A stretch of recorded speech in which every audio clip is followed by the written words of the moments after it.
شباب انا جالي شيك النهارده من شركه اسمها اي بيتس.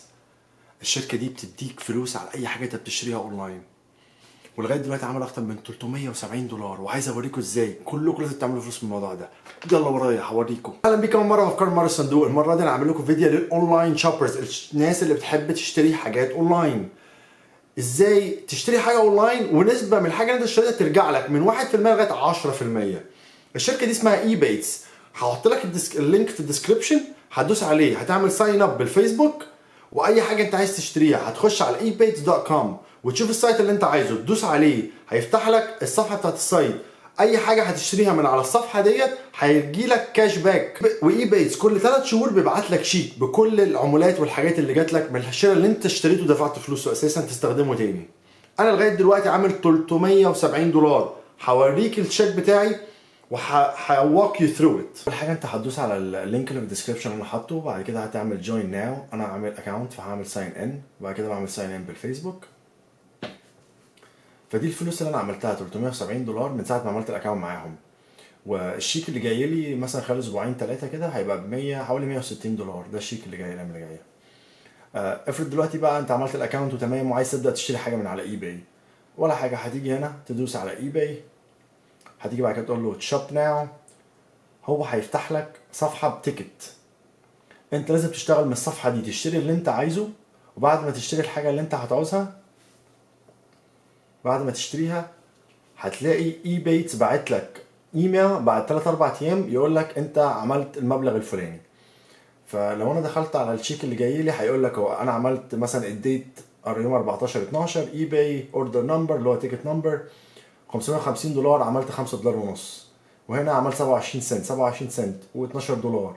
بيجمعوا في الاخر بعد كل 3 شهور ويبعت لك يقول لك your next $159 big fact check will be sent on the 15th. ده كمان مثلا ايه شهرين من النهارده هيجي لي. بعد ما انا فهمتكم اي بيت بيشتغل ازاي والشيك هيجي لك ازاي وتعمل اكونت ازاي والحاجات دي كلها، وعملت لك اللينك في الديسكربشن، عايز اشرح لك بقى حاجه اسمها اي باي بوكس. لو انت بتشتري من على اي باي، اي باي كمان بيديك 1% تاني على اي باي ذات نفسه، مش تبع اي بيت. يعني ممكن تاخد من ده ومن ده.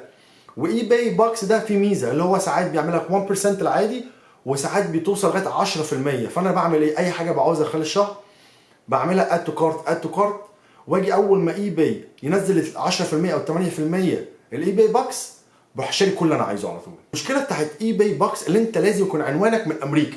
فانت ممكن تجيب عنوان من ارامكس وتسيت اب على اي باي، وتبقى انت كده عنوانك في امريكا. يا اما عندك حد من قرايبك حد من صحابك تقدر تستخدم عنوانه، هتقدر تستخدم اي باي بوكس. واي باي بوكس ده برده كل 3 شهور. بس اي باي بوكس لازم تستخدم الفلوس دي على اي باي تاني. اما اي بايتس بيبعت لك شيك، الشيك ده تحطه في حسابك وتاخده فلوس على طول. انا مش هسيبك برضه، هوريك ازاي تخش على اي باي وتساين اب فور اي باي بوكس. الثانيه بقى اللي انا عايز اعلمها لك حاجه اسمها اي باي بوكس. اي باي بوكس ده اتاكد الاول ان انت حاطط عنوان من امريكا، وبعد كده تدخل على هيلب اند كونتاكت، وهنا تكتب له اي باي بوكس. هيقول لك يوزنج اي باي بوكس، دوس عليها. بعد كده هيقول لك هنا start earning eBay bucks. اول ما تدوس عليها هيقول لك approve وهيدخلك في البروجرام ده. مثلا انا عايز اشتري مثلا ديت هاوزنج ده، بعد كده هيجي يقول لك هو ب $88 you will earn 88 cent in eBay bucks. هم ال 88 cents دول اللي بيتجمعوا، ومن الفلوس الصغيره دي انا عملت $476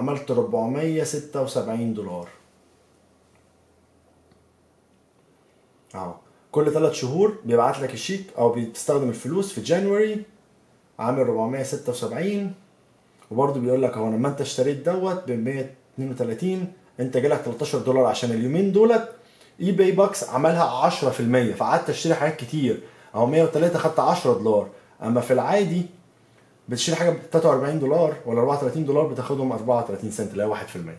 كنت سمعتوني لغايه اخر الفيديو.